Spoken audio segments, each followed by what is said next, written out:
Welcome to the Rift Valley Fever simulation. In this simulation, you are put in charge of caring for a flock of sheep. You will determine what the vector for Rift Valley fever is, how rainfall conditions affect outbreaks of Rift Valley fever, and what combination of pesticides and vaccinations are most effective at increasing your sheep's resistance to Rift Valley fever.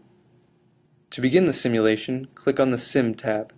There are three variables you can change: the amount of rainfall, the amount of pesticide used, and the vaccination status of your sheep.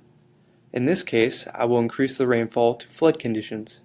To do this, click and drag the slider for rainfall to the top of the bar where it says Flood. Next, click the Vaccinate button to select which type of vaccination your sheep will receive.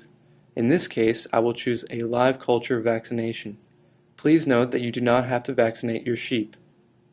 Be sure to sample the mosquitoes to see which types of mosquitoes are prevalent, because not all types of mosquitoes carry Rift Valley fever.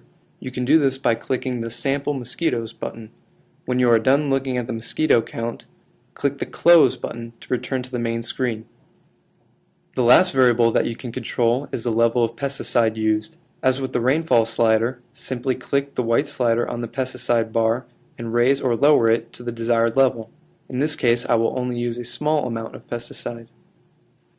Please note that you do not have to change every variable each time you run the simulation. It actually might be easier to only change one variable at a time so that you know for sure which variable is causing the effects that you notice. Once you have selected the settings you wish to use, click the Run button to begin the scenario. Note that the months will roll by and the status box will update to reflect changes in your sheep population.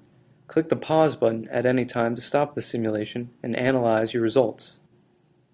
After the time has reached December and the scenario is finished, collect your data and click the Reset button to reset the simulation so that you can experiment with different settings.